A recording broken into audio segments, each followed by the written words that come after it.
of you. Good morning. ધોરણ 12 subject વાણિજ્ય વ્યવસ્થા અને સંચાલન. તેમાં આપણે બજાર પ્રક્રિયા વિશે જાણીશું. તહેવારો શરૂ થઈ ગયા છે. તહેવારોની સીઝન ચાલી રહી છે. આપણે સૌ જુદી જુદી વસ્તુઓની ખરીદી કરતા હોઈએ છીએ. વસ્તુની ખરીદી કરતી વખતે ઘણી બધી બાબતોનું ધ્યાન રાખવું પડે છે. તમે જ્યારે વસ્તુ ખરીદવા જાઓ ત્યારે તમે કઈ કઈ બાબતોનું ધ્યાન રાખો છો? કિંમત, એક્સપાયરી ડેટ. બરાબર. કિંમત, બ્રાન્ડ, એક્સપાયરી ડેટ. આ બે પાવડરના ડબ્બા છે. આના પર કેટલીક વિગતો લખેલી છે. દેખાય છે બધાને? ધ્યાનથી જુઓ. આ બંને પાવડરના ડબ્બા કઈ બાબતથી એકબીજાથી અલગ પડે છે? બંને કંપની બ્રાન્ડ અલગ અલગ છે. આ સિમ્બોલ શું સૂચવે છે?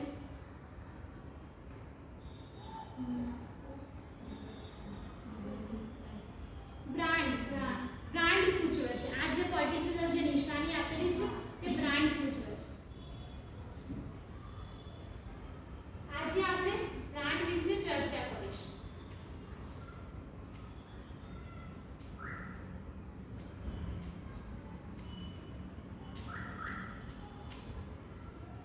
બ્રાન્ડ એટલે કે બે પેદાશોને એકબીજાથી અલગ પાડવા જે પેદાશ પર જે નિશાની કરેલી હોય છે તેને બ્રાન્ડ કહેવામાં આવે છે.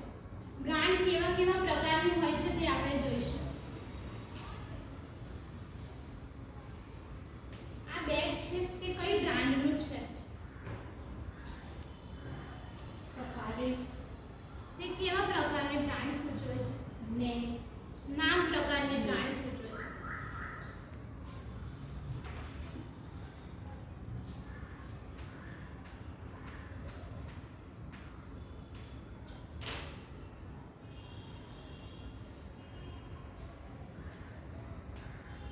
આ એક પાવડરની થેલી છે. કઈ પાવડરની થેલી છે? ઘડી ડિટર્જન્ટ પાવડર. તેના પર શું છે?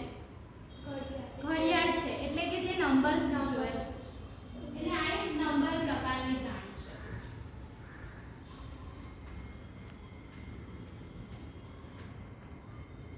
આવી નંબર પ્રકારની બ્રાન્ડના બીજા કોઈ ઉદાહરણ આપો. 2020 બિસ્કિટ.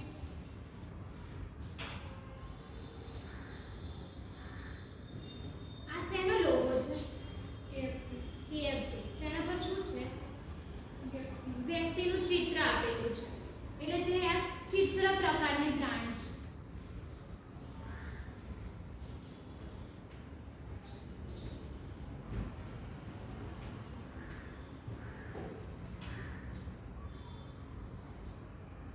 આ એક કોલ્ડ ડ્રિંકની બોટલ છે.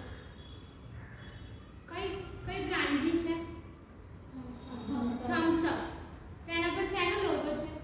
થંબનું નિશાન છે. એટલે એક સિમ્બોલ છે. એટલે એક સિમ્બોલ વાળી બ્રાન્ડ છે. તમે કોઈ બીજું એક્ઝામ્પલ કહેશો સિમ્બોલ વાળી બ્રાન્ડનું? મેકડોનલ્ડ.